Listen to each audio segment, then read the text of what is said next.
Hello and welcome. मैं हूं महिमा। इस वीडियो में हम देखने वाले हैं क्लास 12 की बुक कंटेम्प्रेरी वर्ल्ड पॉलिटिक्स का chapter 1 cold war era means समकालीन विश्व राजनीति का पहला पहला चैप्टर शीत युद्ध का दौर।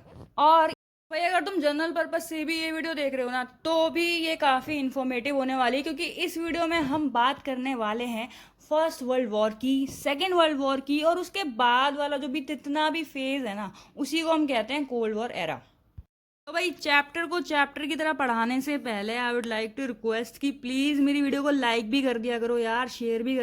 आओ चलो तुमको लेके चलूँ मैं कोल्ड वॉर एरा में। मुझे तो खुद पर्सनली टाइम ट्रैवल का बहुत शौक है, और जब भी मैं किसी को ना मॉडर्न हिस्ट्री पढ़ाती हूँ या कुछ भी मैं खुद भी पढ़ती थी ना तो मैं टाइम ट्रैवल बहुत अच्छे से करती हूँ ताकि हम चीज़ों को और भी ज़्यादा अच्छे से रिलेट कर पाएँ। तो ये बात ज़्यादा पुरानी नहीं है, बस 5-6 डिकेड पुरानी है।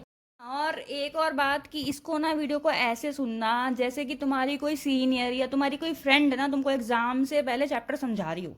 तो बिल्कुल कहानी की तरह, समरी की तरह समझोगे तो इजी हो जाएगा समझना। समकालीन क्या है, कंटेम्प्रेरी क्या है? कंटेम्प्रेरी का मतलब होता है modern time, means present time. अब जो हम बात कर रहे हैं ना चैप्टर के अंदर 19वीं सेंचुरी की, 20वीं शताब्दी की जो हम बात कर रहे हैं, उस हिसाब से उस टाइम पे जो चल रहा था ना वो कंटेम्प्रेरी था। तो भाई हम बात करें 19वीं 20वीं शताब्दी की, माने कि जब हो रहा था वर्ल्ड वॉर। सबसे पहले देखो टाइमलाइन में हम चलते हैं 1914 के अंदर, जहाँ पे हमारा वर्ल्ड वॉर फर्स्ट शुरू हुआ था और ख़त्म हुआ था 1918 में। हमारे चैप्टर में इसके बारे में ज़्यादा मेंशन नहीं है, तो बस हमें इतना ही पता होना चाहिए। सेकंड देख लेते हैं, हमारी जो वर्ल्ड वॉर टू थी वो शुरू होती है 1939 से लेके 1945 तक। अच्छा, ये विश्व युद्ध हो क्यों रहे थे? वर्ल्ड में अपनी कंट्री को सुपीरियर दिखाने के लिए। साथ वर्ल्ड बढ़ चुका था हमारा दो अलग अलग टीम्स में, जिसमें कि पहली टीम का नाम था अलाइड और दूसरी टीम का नाम था एक्सिस। ये जानना हमें ज़रूरी है ताकि हम वर्ल्ड वॉर टू को समझ सकें। एक्सिस पावर में थे जापान, जर्मनी, इटली, और अलाइड पावर में थे यूएसए, यूएसएसआर, फ्रांस और ब्रिटेन। तो भाई एंड हो जाता है इसका 1945 में, जब यूएसए ने गिरा दिया था जापान के ऊपर बम, एटॉमिक बम। और इससे मुझे उस मूवी की याद आ गई जो अभी रिसेंटली आई है ना, ओपेनहाइमर। बस बम बनाया था तो टेस्ट तो करना जरूरी था ना, तो जापान के ऊपर ही कर दिया। नहीं, ऐसा नहीं था। जापान एक वो शरारती बच्चा था जिसको सबक सिखाना जरूरी था, साथ में उसके दोस्त जर्मनी को भी होश में लाना था। But according to allied parts, अब देखो रीजन चाहे कुछ भी हो सकता है, अपनी आइडियोलॉजी को बढ़ाना या सामने वाले की आइडियोलॉजी को दबाना। भाई इनिशियल फेज में यूएसए इस वॉर का पार्ट नहीं था, ठीक। मगर जापान ने क्या करा कि उसके एक पोर्ट पे, यूएसए के एक पोर्ट पे जिसका नाम था पर्ल हार्बर, वहां पे अटैक कर दिया। और फिर उसके बाद यूएसए भी आ गया वॉर के अंदर। और वैसा ही सीन था सेम रशिया का भी। भाई रशिया दोस्त मानता था किसको? जर्मनी को। मगर धोखा मिला उसे। तो भाई फिर यूएसएसआर भी जाके मिल गया अलाइड पावर के साथ ही। वो सुनी होगी तुमने कहावत, दुश्मन का दुश्मन दोस्त होता है। बस फिर क्या था, फिर इन्होंने मिलकर गिरा दिए बॉम्ब जापान के ऊपर, little boy and fat man, उनकी दो सिटीज पे जिनके नाम थे हिरोशिमा और नागासाकी। सिर्फ 3 दिनों के अंतराल में ही, हम सबको ही पता है, ठीक है। और उसके बाद जापान से करा लिया सरेंडर, बकायदा ऑफिशियल सरेंडर कराया गया था उससे।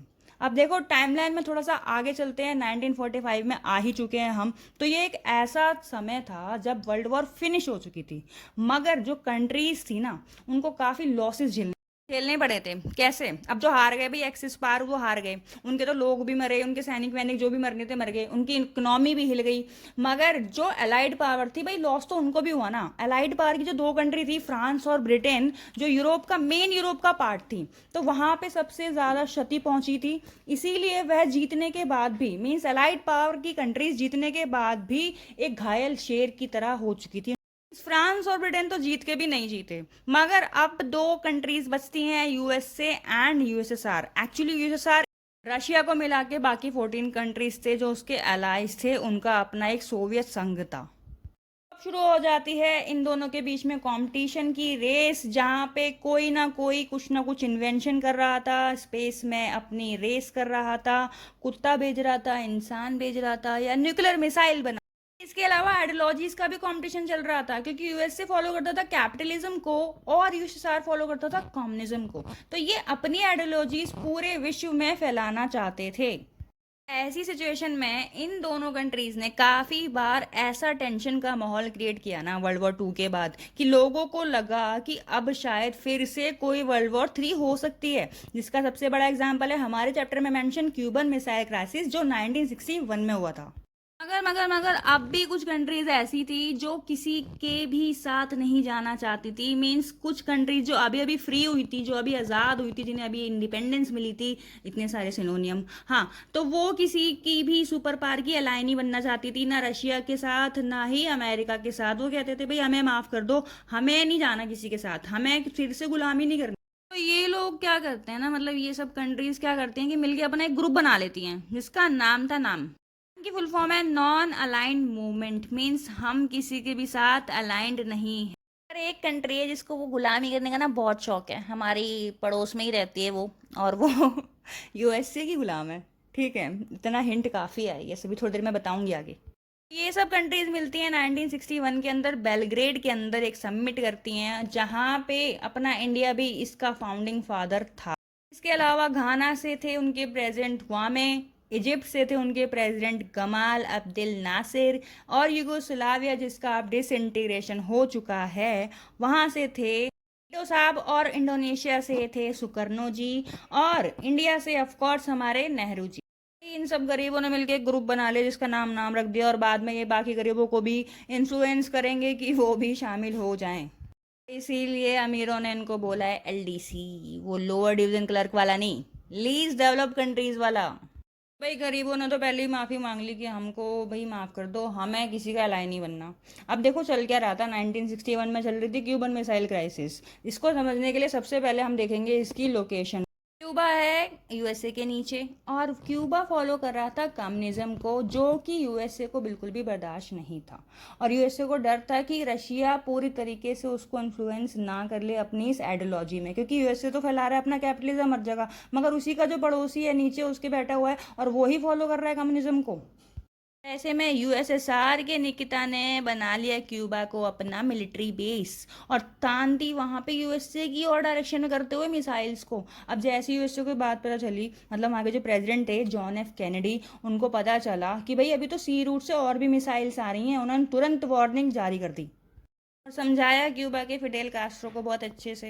और ये जो टेंशन का माहौल क्रिएट होगा ना अब यहाँ पे, कि जब रशिया को बोला जाएगा कि भाई अपनी मिसाइल्स को वापस लेके जा, क्योंकि अगर किसी भी तरीके से इन दोनों कंट्रीज के बीच में मिसाइल्स का या न्यूक्लियर बॉम्ब का यूज़ होता है तो क्या होगा, मास डिस्ट्रक्शन होगा। तो इन्होंने सीरियस सिचुएशन क्रिएट की थी, बस इसी को बोला गया था क्यूबन मिसाइल क्राइसिस, जब पूरे वर्ल्ड को लगा कि अब तो हॉट वॉर होने वाली है और वर्ल्ड वॉर 3 हो जाएगा। हॉट वॉर के अंदर इंक्लूड होती है हमारी फुल स्केल वॉर, जहाँ पे आर्मी वार्मी और वेपन वगैरह सब यूज़ करते हैं, मगर कोल्ड वॉर में पूरी तरीके से लड़ नहीं रहे थे, अलग अलग पैमानों पे लड़ रहे थे। खुद को सुपीरियर दिखाने के लिए, अपनी आइडियोलॉजी को बढ़ाने के लिए कैपिटलिज्म को प्रमोट कर रहा था यूएसए, कि भाई प्राइवेट ओनरशिप होनी चाहिए हर जगह पे, आप अपना बिजनेस करो, प्रॉफिट कमाओ, ठीक है। But on the other hand Russia क्या कह रहा था कि नहीं, कम्युनिज्म होना चाहिए हर जगह, गवर्नमेंट के अंडर होनी चाहिए सारी चीज़ें, और सोसाइटी को करना चाहिए इक्वल डिस्ट्रीब्यूशन सभी के बीच में, मीन्स पब्लिक ओनरशिप होनी चाहिए। ये अपनी अपनी आइडियोलॉजी को पूरे वर्ल्ड में फैलाने की कोशिश कर ही रहे थे। और यही जो फेज था ना 1940s के बाद वाला, यही सारा जैसे हमारा कोल्ड वॉर है। बेसिकली यूएसए एंड यूएसएसआर ना आमने सामने आके लड़ नहीं रहे थे, एक तरीके से वो अलग अलग कंट्रीज का यूज कर रहे थे। और इसके सबसे बड़ा एग्जांपल है हमारा कोरिया का वॉर, जो नॉर्थ और साउथ के बीच में हुआ था। इसके अलावा जर्मनी का बर्लिन वॉर, उसके अलावा अफगानिस्तान में जाकर भी हुआ, और वियतनाम में भी, और अभी रिसेंट बताया मैंने क्यूबा में। उन्होंने कभी फुल स्केल वॉर नहीं लड़ी, क्यों? क्योंकि इनको पता था, यहाँ पे रीजन क्या था इसका, लॉजिक ऑफ डेटरेंस। क्योंकि इन दोनों को पता है कि इन दोनों के पास इतने वेपन इन्होंने क्रिएट कर लिए हैं कि अब अगर कुछ होता है, अगर एक कंट्री दूसरी कंट्री पे हमला करती है तो इसका कोई फायदा नहीं है। That is why they created situation of deterrence. हमारी नेक्स्ट हेडिंग है एमरजेंस ऑफ 2 पावर ब्लॉक्स। तो ये दोनों कंट्री भाई अपनी पावर को एक्सपेंड कर रहे थे पूरे वर्ल्ड के अंदर, अलग अलग कंट्रीज को बना रहे थे अपना एलाइज। जैसे कि इस मैप में देख लेते हैं हम, यूएस से एलाइज थे फ्रांस, अपना वेस्ट जर्मनी हो गया, स्विट्जरलैंड हो गया, इसके अलावा आयरलैंड, ब्रिटेन एक्सेट्रा। और यूएसएसआर को सपोर्ट कर रहे थे भाई ईस्ट जर्मनी, पोलैंड, चेकोस्लोवाकिया जिसका इंटीग्रेशन हो चुका है। इसके अलावा हंगरी, रोमानिया, यूगोस्लाविया, इसका भी विदेश इंटीग्रेशन हो चुका है। तो ये सारी कंट्रीज भाई सपोर्ट कर रही थी यूएसएसआर को। अब सोचो इनको अलाय बना क्यों रहे थे ये सुपर पावर्स, इन गरीबों की मदद क्यों कर रहे थे ये, इनको इकोनॉमिक हेल्प क्यों दे रहे थे, इनको प्रोटेक्शन क्यों दे रहे थे बाकी सबसे, क्यों? ताकि ये इनको यूज कर सके, इनको अपना मिलिट्री बेस बना सके। जैसे अभी हमने देखा क्यूबा के अंदर, भाई क्यूबा को दोस्त बना लिया रशिया ने अपना, क्योंकि क्यूबा किसका पड़ोसी था? यूएसए का। और अगर रशिया को वहां पे मिलिट्री बेस मिल जाता है, वहां पे थोड़ी सी जगह मिल जाती है यूएसए पे निगरानी करने के लिए, तो इससे बढ़िया बात क्या ही हो सकती है ना? मौके का फायदा उठाते हुए यूएसए ने बना लिया अपना नाटो 1949 में, जिसकी फुल फॉर्म है the North Atlantic Treaty Organization. अब इसमें क्या था कि अगर नाटो की ऑर्गेनाइजेशन के अलाय बनते हो, तो अगर आप पे कोई कंट्री हमला करती है तो वो नाटो पे हमला होगा। मीन्स अगर एक कंट्री पे हमला होता है तो बाकी सारी कंट्रीज पे हमला माना जाएगा। और इसी के देखा देखी रशिया ने भी बना लिया अपना वॉर्सो पैक्ट 1955 में। अगर धीरे धीरे समय के साथ इन दोनों कंट्रीज, इन दोनों सुपर पावर्स को भी समझ में आ रहा था कि ये भी ठीक नहीं है अब, ठीक, तो इन्होंने साइन किए कुछ अग्रीमेंट्स 1960s के दौरान, जिसमें से सबसे पहला था Limited Test Ban Treaty. Means जो भी जितनी भी तुम मिसाइल्स वगैरह बना रहे हो ना, उनके टेस्ट पे एक लिमिट होनी चाहिए। ये नहीं कि आज मन किया कल मन किया साल दो साल बाद मन किया, तो एक लिमिट लगानी पड़ेगी। सेकंड था न्यूक्लियर नॉन प्रोलिफेरेशन ट्रीटी। इसका मतलब ये है कि नॉन शेयरिंग, इसका मतलब अपने आप अपनी टेक्नोलॉजी किसी अदर कंट्री के साथ शेयर नहीं करेंगे। जैसे ऐसा माना जाता है कि चाइना ने हेल्प किया है काफ़ी सारी कंट्रीज़ को उनके न्यूक्लियर मिसाइल्स बनाने में, तो ये गलत है कि आप ये जो फॉर्मूला है, ये जो टेक्नोलॉजी है, आप सभी कंट्रीज़ के साथ शेयर नहीं कर सकते, इसीलिए ये ट्रीटी साइन हुई थी। और थर्ड थी हमारी anti ballistic missile treaty. Means इसका हम ऐसे समझेंगे जैसे इजराइल में ही मान लो, अगर किसी कंट्री ने मिसाइल लॉन्च कर दी, तो उसके ना डिफेंस में ही, हवा में ही दूसरा देश, दूसरी कंट्री भी अपनी मिसाइल लॉन्च करेगा, ताकि उसको हवा में ही फिनिश किया जा सके। फिर इस पे भी लिमिट लगाने की थोड़ी सी जरूरत थी, इसीलिए ये अग्रीमेंट साइन हुए। हमारी नेक्स्ट हेडिंग है चैलेंजेस टू बायपोलैरिटी। तो हम बात कर रहे हैं, हम कर रहे हैं 20वीं शताब्दी की। उस टाइम पे दो पोल्स थे, मीन्स ये दोनों कंट्री ही दोनों पोल थी, यूएसए और यूएसएसआर। मगर इसमें चैलेंज क्या था कि अब एक ऐसा नया ग्रुप एमर्ज होके आ रहा था, जिसे हम बोल रहे थे नैम। अब ये नैम वही कंट्रीज थी जो किसी भी सुपर पावर की अलाई नहीं बनना चाहती थी। फिर इन नैम कंट्रीज ने, इन पांचों नैम कंट्रीज ने एक समिट किया था जब बेलग्रेड में, तो उन्होंने 3 बातें की, जिसमें पहली बात थी कि कॉपरेशन अमंग दीज 5 कंट्रीज की, इन पांचों के बीच में तो एटलीस्ट कॉपरेशन होना ही होना चाहिए। सेकेंड पॉइंट था growing cold war tension and its widening arenas. Means ये शीत युद्ध की बढ़ती हुई टेंशन्स को खत्म करना चाहते थे, उन्हें कम करना चाहते थे। थर्ड पॉइंट है the dramatic entry of many newly decolonised African countries into international arena by 1960। There were 16 new African members of UN. अब क्या हो रहा था कि धीरे धीरे जितनी भी कंट्रीज थी, चाहे वो एशियन हो या अफ्रीकन हो, उनको आज़ादी मिल रही थी, वो डीकोलाइज हो रही थी, और मैक्स टू मैक्स कंट्रीज जाके बन रही थी किसका? यूएन का part, United Nation Organization. Basically जो नैम था वो अगर किसी की वॉर में पार्टिसिपेट नहीं करना चाहता, तो इसका मतलब ये नहीं था कि वो आइसोलेट होना चाहता था। इसका मतलब ये था कि वह लड़ाई करवाना नहीं चाहते, मगर लड़ाई को कम करना चाहते हैं। सोचने वाली बात है कि ये कंट्रीज तो खुद ही इतनी गरीब थी, तभी तो इनको बोला था अमीर कंट्रीज ने एलडीसी, लीस्ट डेवलप्ड कंट्रीज। हमारी नेक्स्ट हेडिंग है new international economic order. Cold war के एंड होते होते या फिर 90s के आते आते एक नया इकोनॉमिक ऑर्डर देखने को मिलता है, जहां न्यूली डीकोलाइज कंट्रीज थी, वह अपनी अपनी इकोनॉमीज को आगे बढ़ाने के चक्कर में थी, मगर थे तो वो गरीब ही एट द एंड। तो भाई यूएन की एक रिपोर्ट आती है, United nation conference on trade and development की एक रिपोर्ट आती है 1972 में, जिसमें वे कहते हैं towards a new trade policy. उन्होंने ना कुछ तरीके बताए इन गरीबों को कि इस तरीके से चलो तो शायद कुछ फायदा हो जाए, और उसमें थे कुछ चेंजेस, कुछ reforms on global trading system. इसमें पहला पॉइंट बनेगा give the LDCs control over their natural resources exploited by developed western countries. Means इन गरीब कंट्रीज को अपने नेचुरल रिसोर्सेज का जितना भी है सारा कंट्रोल दे दो, जितना भी एक्सप्लॉयटेशन अब तक हुआ है वेस्टर्न कंट्रीज के द्वारा, now it's their turn to use their own resources. Second point है obtain access to western market so that LDCs could sell their products and therefore make trade more beneficial for poorer countries. इनको access मिलनी चाहिए western market में, ताकि वो अपने products को भी वहाँ पे सेल कर सकें। हम सबको पता है कि हम क्या फॉलो करते हैं, हम फॉलो करते हैं ब्रांड्स। मगर इस पॉलिसी के अकॉर्डिंग हमको पुअर कंट्रीज को बेनिफिट देना था, जो कि हुआ तो नहीं कुछ खास। नेक्स्ट पॉइंट है reduce the cost of technology from western countries. Means इन लोगों ने क्या किया था, वेस्टर्न वर्ल्ड ने, कि इन लोगों ने सारी टेक्नोलॉजी कंप्यूटर से लेके जितनी भी चीज़ें थी वो बना ली थी। अब उनका जो टेक्नोलॉजी था, उनका जो तरीका था ना, ये इतनी इजीली बताते नहीं थे पुअर कंट्रीज को। उनकी जो दाम होते थे, जो उनके प्राइजेस होते थे, वो काफ़ी हाई होते थे। इसी रिपोर्ट में कहा गया कि उसकी कॉस्ट को थोड़ा सा तो रिड्यूस किया जाना चाहिए। नेक्स्ट पॉइंट है provide the LDC with a greater role in international economic institution. भाई इनको भी थोड़ी सी इंटरनेशनल प्लेटफॉर्म पे जगह तो मिलनी चाहिए। इस रिपोर्ट का कुछ खास मुझे लगता नहीं कि असर हुआ भी था, क्योंकि काफ़ी सारी जो कंट्रीज थी वो तब भी पुअर ही थी, आज भी डेवलपिंग ही हैं, क्योंकि वहाँ पे जो बेसिक नेसेसिटी है लोगों की वो अभी तक फुलफिल नहीं हो पा रही है। फाइनली हम आ जाते हैं चैप्टर की नेक्स्ट और लास्ट हेडिंग पे, India and the cold war. भाई कोल्ड वॉर चला था हमारा 1945 से लेके 1991 तक।